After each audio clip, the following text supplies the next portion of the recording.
there, peoples, and welcome back to Frozen Gaming. Here we are continuing on with the Stanley Parable. If you watched the last episode, I broke the game because I went into a room and quickly stepped back while they closed the door, and I was stuck in a little narrow passage. So yeah, let's try and avoid that now, and let's progress. All of his co-workers were gone. What could it mean? Stanley decided to go to the meeting room. Perhaps he had simply missed a memo.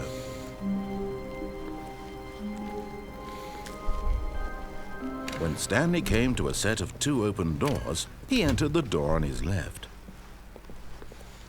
Okay. Yet there was not a single person here either.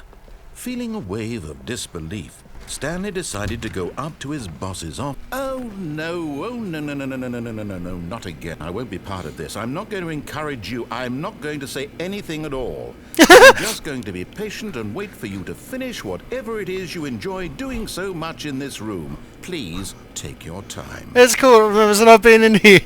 I love this game.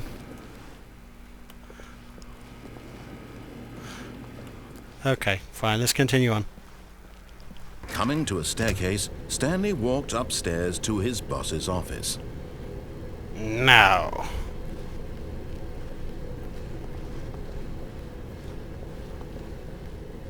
It's a car. But Stanley just couldn't do it. He considered the possibility of facing his boss. Admitting he had left his post during work hours, he might be fired for that. And in such a competitive economy, why had he taken that risk? All because he believed everyone had vanished? His boss would think he was crazy. And then something occurred to Stanley. Maybe, he thought to himself, maybe I am crazy. All of my co-workers blinking mysteriously out of existence in a single moment for no reason at all? None of it made any logical sense. And as Stanley pondered this, he began to make other strange observations. I love Lamp. For example, why couldn't he see his feet when he looked down? Why did doors close automatically behind him wherever he went? And for that matter, these rooms were starting to look pretty familiar. Were they simply repeating? No, Stanley said to himself, this is all too strange. This can't be real. And at last, he came to the conclusion that had been on the tip of his tongue. He just hadn't found the words for it. I'm dreaming! This is how we get ads. This is all a dream. Oh, what a relief Stanley felt to have finally found an answer, an explanation. His co-workers weren't actually gone. He wasn't going to lose his job. He wasn't crazy after all. And he thought to himself, I suppose I'll wake up soon. I'll have to go back to my boring real-life job pushing buttons. I may as well enjoy this while I'm still lucid. So, he imagined himself flying and began to gently float above the ground. Yeah. Then he imagined himself soaring through space on a magical starfield, and it too appeared. Ooh. It was so much fun, and Stanley marveled that he had still not woken up. How was he remaining so lucid? And then perhaps the strangest question of them all entered Stanley's head. One he was amazed he hadn't asked himself sooner. Why is there a voice in my head dictating everything that I'm doing and thinking?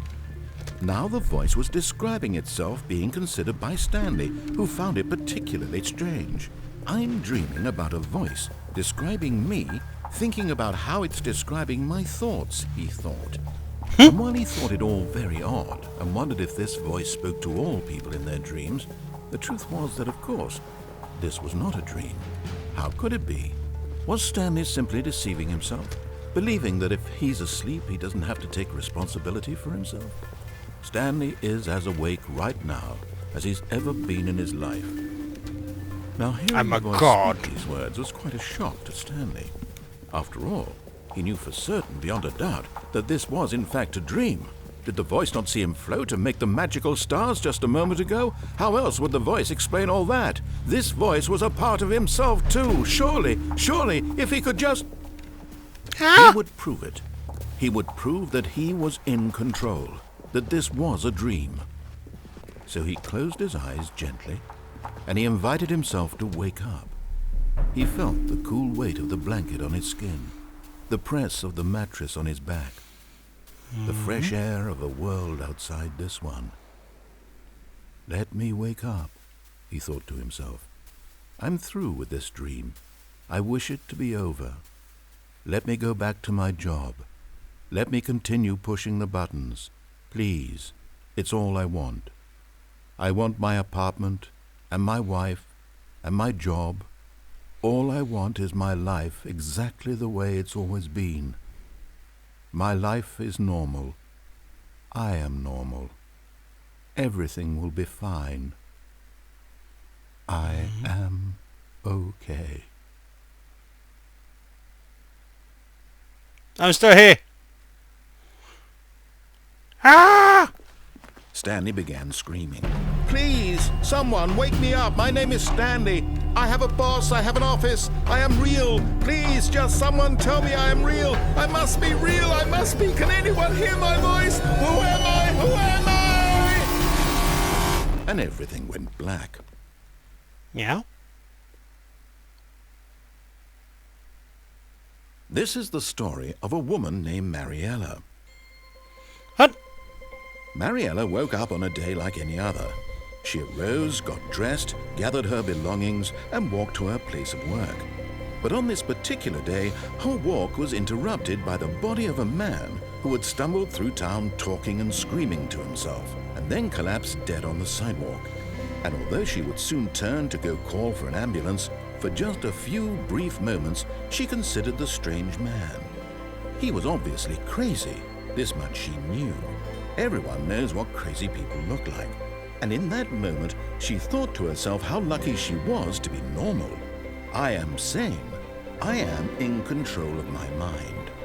I know what is real and what isn't.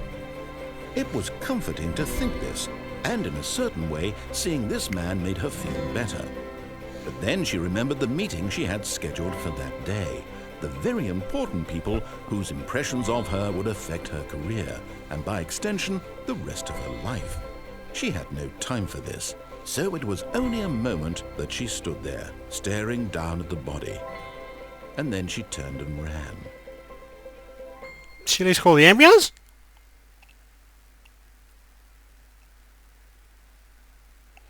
What a moo cow. Anyway, there we go, there's another ending. And with that, I'm going to end this video here. And until I see you guys next time, thank you so much for watching this video. And stay frosty.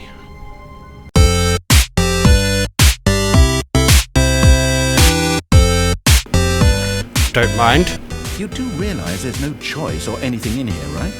If I'd said Stanley walked past the broom closet, at least you would have had a reason for exploring it to find out. But it didn't even occur to me because literally this closet is of absolutely no significance to the story whatsoever. What's up there? I would have thought to mention it.